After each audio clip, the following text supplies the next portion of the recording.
আসসালামু আলাইকুম, সবাই কেমন আছো? আশা করছি আল্লাহর রহমতে সবাই ভালো আছো, সুস্থ আছো। তোমাদের ভালোবাসায় আমিও ভালো আছি, সুস্থ আছি। সকাল সকাল ঘুম থেকে উঠে একটু ফুল গাছগুলো দেখে নিলাম। সত্যি কথা বলতে খুব মনটা ভালো হয়ে যায়। তো চলো দেখতে থাকো। আশা করছি আজকের ব্লগটার কোনো অংশ তোমাদের ভালো লাগবে। যদি ভালো লাগে অতি অবশ্যই একটা করে লাইক দিয়ে ভিডিওটা কন্টিনিউ করো। আর যেখানে আছো, দেশে এবং দেশের বাইরে, প্রবাসে, যেখানেই থাকো না কেন, সবাই ভালো থেকো, সুস্থ থেকো, পরিবারের সবাইকে নিয়ে আনন্দ থাকো, এটাই কামনা করি, এই দোয়াটাই করি। তো এখানে দেখতে পাচ্ছ ফুলের মৌ খাচ্ছে পাখিটা, সেটা ভোমরাটা ফুলের মৌ নিচ্ছে। সত্যি দেখে কিন্তু ভালো লাগলো, তাই একটু ক্যামেরা বন্দি করলাম তোমাদের সঙ্গে শেয়ার করব বলে। ফ্রেন্ডস, কালকে বাপের বাড়িতে গিয়েছিলাম, তো ঝাল পিঠে করেছিল ওরা, তো ঝাল পিঠে দিয়ে দিয়েছে। আমি বানাতে পারি না তো ভালোভাবে ঝাল পিঠেগুলো, তো তার জন্য মা করেছিল, মা দিয়ে দিয়েছে আর কি। তো সেগুলোই ভাজা করে নিচ্ছি সকালে জলখাবারে। আর চিড়া করছিল, তো চিড়াও দিয়ে দিয়েছে। আজকে সকালের নাস্তাতে তোমার চিড়া আছে আর ঝাল পিঠা, প্লাস তোমাদের দাদাভাই স্লাইস নিয়ে এসেছিলো, তো স্লাইসটাও বার করলাম, গরম করব। এগুলো দিয়ে আজকে সকালে জলখাবারটা করে নেব। তো এই ঝাল পিঠাগুলো না রাত্রেবেলায় এনেই বাবানকে দিয়ে দিয়েছিলাম ভেজে, 3টে বাবান খেয়েছে। বাবানও ভালোবাসে ঝাল পিঠাগুলো, আমিও ভালোবাসি, আমার খুব ভালো লাগে এই পিঠেগুলো। এক আপু আমার কাছে এই পিঠাটার একটা রেসিপি চাইছে, তো একদিন ভাবছি ট্রাই করব, বানাবো, বানিয়ে দেব আপুটার উদ্দেশ্যে। তো অনেকদিন হলো আপু চাইছিল, বাট আমি দিতে পারিনি গো, সরি আপু, তার জন্য বানানো হয়ে উঠছে না, শরীরটাও ভালো যাচ্ছে না, প্লাস কাজের চাপ যাচ্ছে অনেকটাই, সেই জন্য আর কি বানানো হচ্ছে না।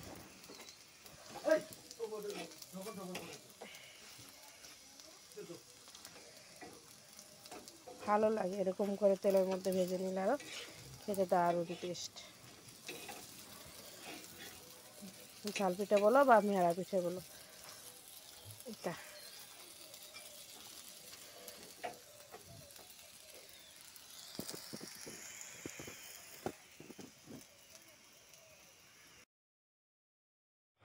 সো ফ্রেন্ডস, আমি এখানে দুধ চা আর ঝাল পিঠাগুলো ভেজে নিয়ে বসে পড়েছি। আমার খেতে দারুণ লাগে দুধ চার সঙ্গে ঝাল পিঠাটা, কিন্তু সেই মজা লাগে খেতে, কারণ চাটা তো মিষ্টি মিষ্টি, একটু মিষ্টি মিষ্টি, একটু ঝাল ঝাল, খাবারটা কিন্তু দারুণ।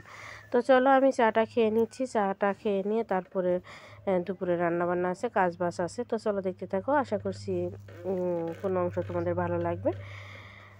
যদি ভালো লাগে তো আবারও বলছি, একটা লাইক দিয়ে ভিডিওটা কন্টিনিউ করো।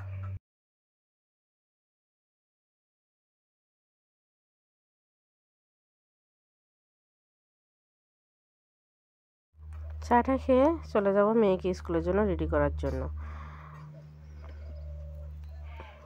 बहुत खतरनाक है बहुत खतरनाक है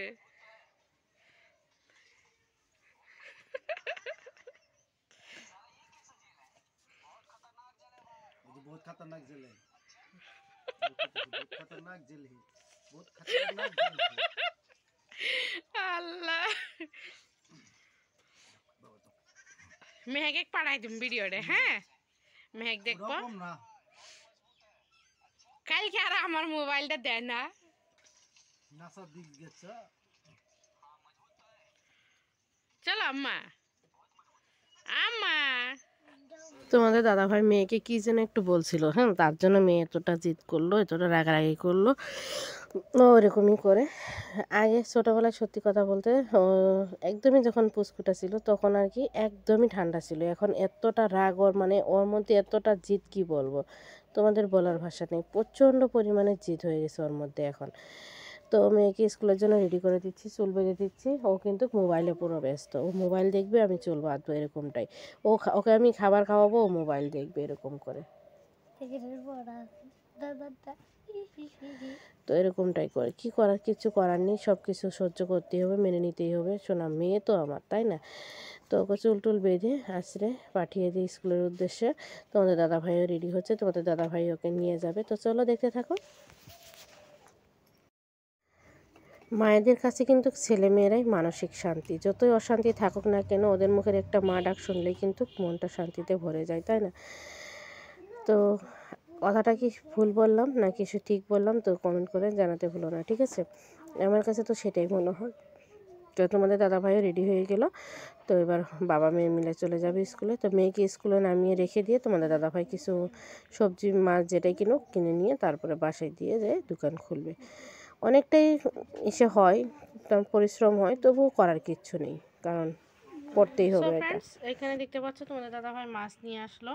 তো আজকে অল্প করে মাছ আনছি আমাদের দুজনের জন্য, বাবা না শোনা মায়ের জন্য চিকেন আছে। তো কালকে বাড়িতে গিয়েছিলাম বাপের বাড়িতে, তোমরা জানো তো, মা গাছের লাউ আর কি, একদম কচি লাউটা, ছোট্ট একটা লাউ উঠিয়ে দিয়েছেন। তো এটা দিয়ে মাছ দিয়ে রান্না করব। তো লাউ আর মাছ খেতে তো দারুণ লাগে, লাউ মাছের সবজিটা কিন্তু খেতে দারুণ।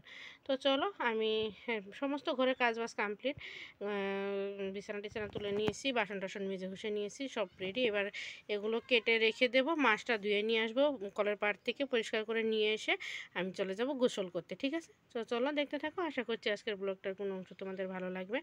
যদি ভালো লাগে অতি অবশ্যই একটা করে লাইক দিয়ে ভিডিওটা কন্টিনিউ করো। সো ফ্রেন্ডস, আজকে রান্নাবান্নার জন্য আমি বেগুন কেটে নিয়েছি, বেগুনের বড়া করব। 1 2 3 4 5 6 পিস বেগুন হয়েছে।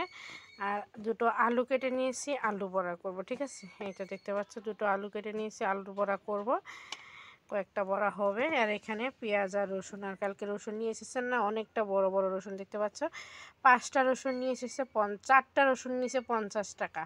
তাহলে বলো রসুনের কি দাম, রসুন খাওয়া বারণ, তো বাদ দিতে হবে। আর এখানে পেঁয়াজ কুচি করে রেখে দিয়েছি, মাছ ভাজা করে লাউ রান্না করবো, আর এগুলো ভাজা করে নেবো, ঠিক আছে? আর এখানে লঙ্কা বাটবো, লাউ তরকারি কাঁচা লঙ্কা দিয়ে সবসময় রান্না করতে হয়। তো লঙ্কাগুলো আমি বুটা ছাড়িয়ে নিলাম, একটু ভেজে নেব, ভেজে নিয়ে রান্না করব, ঠিক আছে?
সো ফ্রেন্ডস, এখানে মাছগুলো লবণ হলুদ আর একটু লঙ্কার গুঁড়ো দিয়ে সুন্দর করে মেখে নিচ্ছি, মাছ আলু বেগুন সমস্ত কিছু মেখে নিচ্ছি, নিয়ে এগুলো ভাজা করতে বসিয়ে দেব।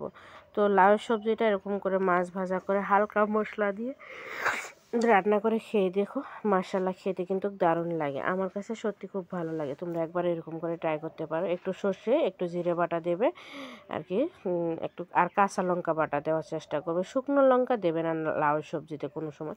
লাউয়ের সবজিটা যত পারো চেষ্টা করবে কাঁচা লঙ্কা দিয়ে রান্না করা, কাঁচা লঙ্কা দিয়ে রান্না করলে খেতে দারুণ হয়। তো চলো দেখতে থাকো, আমি যেভাবে রান্না করি তোমাদের সঙ্গে কিছুটা হলেও শেয়ার করে তুলে ধরার চেষ্টা করছি। তো চলো দেখতে থাকো, আশা করছি তোমাদের কাছে ভালো লাগবে। আর অনেক আপু ভাই আপুরা আছে আমার থেকে অনেক অনেক ভালোভাবে রান্না করে, তবু আমি যেভাবে রান্না করি সেটাই আর কি আমি তোমাদের সঙ্গে শেয়ার করলাম। আর প্রচণ্ড পরিমাণে বুকে ব্যথা, সেই জন্য আর কি মশলাটা আমি মিক্সিতে গ্রাইন্ড করে নিলাম, না হলে আমি শিলনোড়ায় বেটে নিতাম। যদি বুকে এতটাও ব্যথা না করতো তাহলে আমি শিলনোড়ায় বেটে নিতাম, তোমরা ভালো করে জানো আমি কিন্তু শিলনোড়ায় বেটেও রান্না করি।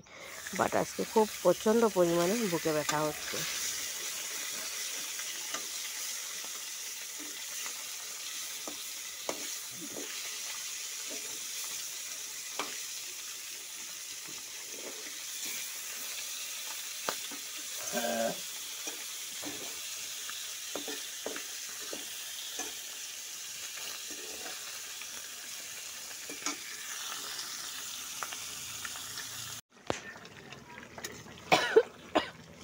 তো ফ্রেন্ডস এখানে একটু সর্ষে বাটা দিয়েছি, একটু জিরের বাটা দিয়েছি, একটু পেঁয়াজ বাটা, একটু রসুন বাটা আর কাঁচা লঙ্কা বাটা। এটা দিয়ে কিন্তু লাউয়ের সবজিটা বানানো হচ্ছে। আর লাউয়ের সবজিটা এরকম করে রান্না করলে কিন্তু খেতে দারুণ লাগে।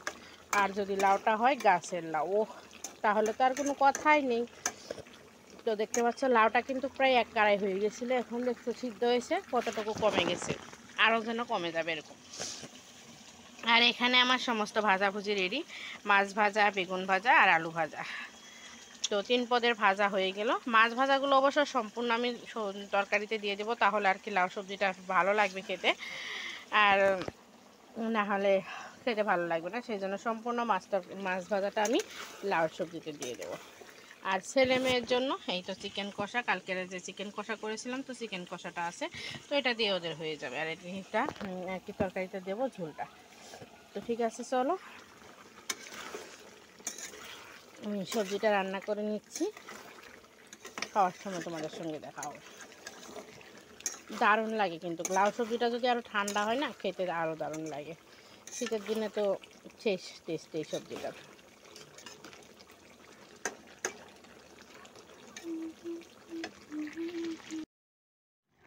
সো ফ্রেন্ডস, তোমাদের দাদাভাইকে আগেই খাবারটা দিয়ে দিয়েছি, তোমাদের দাদাভাই খাচ্ছে, মেয়েকেও খাবারটা দিয়ে দিয়েছি, মেয়ে চিকেন দিয়ে খাচ্ছে। তো এখন আমিও খাবারটা নিয়ে বসে পড়লাম, আলু ভাজা, বেগুন ভাজা নিয়ে নিয়েছি, আর মাছ আর লাউ সবজিটা নিয়ে এসেছি। তো এই তো দেখতে পাচ্ছ মাছ আর লাউ সবজিটা একদম হালকা পাতলা করে এরকম করে রান্না করে খেয়ে দেখো, সত্যি কথা বলছি এর স্বাদ জীবনও ভুলবে না, সত্যি খুবই টেস্টি লাগে এই সবজিটা খেতে। শীতের দিনে বিশেষ করে ভালো লাগে। আর লাউ সবজিটা যদি ঠান্ডা হয় তাহলে তো আর কথাই নেই, বাসি সবজিটার স্বাদটাই অন্যরকম। পরের দিন যদি সকালবেলা তুমি গরম ভাতের সঙ্গে খেতে পারো, ব্যাস সেই স্বাদ, সেই টেস্ট লাগে। তো চলো আমি খাবার দাবারটা সেরে নিচ্ছি।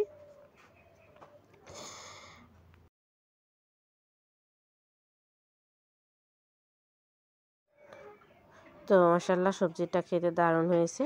তো চলো আজকের মতো ভিডিওটা এখানে এন্ড করছি। সবাই ভালো থেকো, সুস্থ থেকো। ফিরে আসছি নতুন দিনে নতুন আরেকটি ব্লগ নিয়ে। ততক্ষণের জন্য আল্লাহ হাফিজ, আসসালামু আলাইকুম।